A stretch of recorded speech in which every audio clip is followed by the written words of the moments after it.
the 3 things that I want to leave with you, just these 3. I could do 10, I could do a whole life class.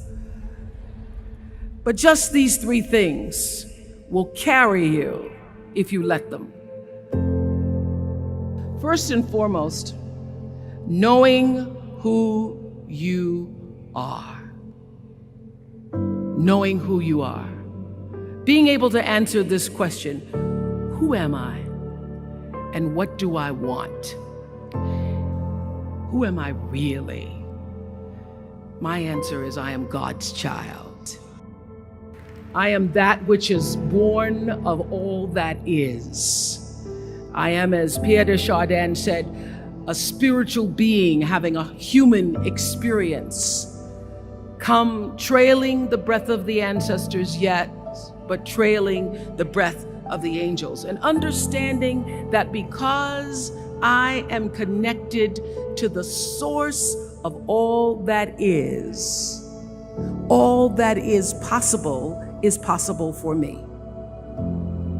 That's who I am. And what do I want? I don't want to just be successful in the world. I don't want to just make a mark or have a legacy. The answer to that question for me is I want to fulfill the highest, truest expression of myself as a human being. I want to fulfill the promise that the Creator dreamed when He dreamed the cells that made up me. What do I want? You must have some kind of vision for your life. Even if you don't know the plan, you have to have a direction in which you choose to go. What I've learned is that's a great metaphor for life.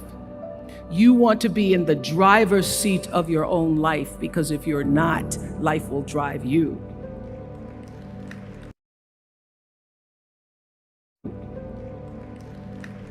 So, knowing who you really are in this space and time that we embody. That's number 1. What do you want? Who are you? Number 2, you must find a way to serve. Martin Luther King said that not everybody can be famous, but everybody can be great, because greatness is determined by service. Now, we live in a world where everybody wants to be famous and where we admire people for just being famous. We think being known brings us value. The truth is, all of that will fade in time. In 3 years, you won't be able to name the housewives of Atlanta. The real truth is that service and significance, service and the significance that you bring to your service is that which is lasting. So to be able to, whatever your occupation or job or talent or gift is, our honorees today getting doctorate degrees, to apparently opposite fields, HIV and AIDS and the spoken word. But what they have in common is service, using the spoken word in service to community and the world. Using your knowledge and information about HIV and AIDS and medicine in service to the world. And if you look at all the most successful people in the world, whether they know it or not, they have that paradigm of service. Everybody's talking about Mark Zuckerberg and the IPO. Service. Jay-Z rapping. Service. Through the word, to people, through song. For many years, I was really just happy to be on TV, and people would stop and say, "Oh, you on TV?" "Yeah, I'm on TV. I like being on TV. It's a nice job." And it was about the time that I received my honorary doctorate from Spelman around 1993. So I don't know if that had something to do with it. I thought of myself as Dr. Winfrey. That I went back and I took a long look at what it was I was doing on TV. and made a decision that I was no longer going to just be on TV, but I was going to use TV as a platform, as a force for good, and not be used by TV. And I will tell you, my decision to make that significant change in the way I operated on television, using television as a service, changed my career exponentially. Service through medicine, service through art, using whatever it is you produce, your product, as a way of giving back to the world. When you shift the paradigm of whatever it is you choose to do to service, and you bring significance to that, success will, I promise you, follow you. Service and significance equals success.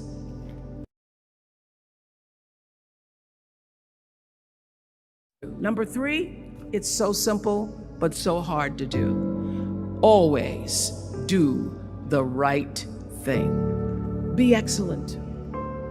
People notice. Think of how you notice. You go to Taco Bell, somebody gives you an extra napkin and some sauce. You notice. You want to go back to that person. Because even at Taco Bell, excellence shows itself. Be excellent. Let excellence be your brand. Everybody talks about building a brand. I never even knew what that was. When people say, you're a brand, I would say, no, I'm just Oprah. What I recognize now is that my choice to, in every way, in every example, in every experience, to do the right thing and the excellent thing is what has created the brand. And what I know is that when you are excellent, you become unforgettable. People remember you, you stand out. Regardless of what it is, you become an unforgettable woman. And that is what we all want. We want to be unforgettable and not forgettable. So doing the right thing, even when nobody knows you're doing the right thing, will always bring the right thing to you. I promise you that. Why? Because the third law of motion is always at work. For every action, there's an equal and opposite reaction. That is so true in all of our lives. You just have to do the right thing, and the right thing will follow you even when people don't support it. I remember many times on my show. There are many shows y'all never saw. And the reason you didn't see them is because I got the last vote. And I remember 2010, my team, hardest working team in television, had done this interview with a woman who turns out she was a Sunday school teacher by day and a sex addict at night. And they were like, you won't believe it. We got her going out, we got her with the men, and we get to show her, and she was willing to show us everything. I sat down with a woman for an interview that was taped. And during the process of the interview, I said, why are you doing this? And she said, oh, I want to help people. I want to tell my story and I want to help people. I said, do you have children? She says, yes, I have a 10-year-old son. I knew right then, this is never going to see the light of day. So we got off the air and I said to the lady, we are not going to air that show. And she said, why? My producer said, why? She knew she was being filmed. She knew what she was saying. She knows what you... I said, because her son will never get over it. Her son will never get over it. And it's not worth a rating point to me. Not worth a rating point to me to know that there's a 10-year-old boy who's destroyed because his mother went on the Oprah Winfrey show and told all her business. You do the right thing, even when other people think it may not be. And oftentimes, when you make a decision to do the right thing, immediately you're faced with doubt was that the right thing? Was that the right decision? I don't know, was that the right thing? You always know it's the right thing when in the end, there is peace. You are rewarded by peace in knowing that you did the right thing.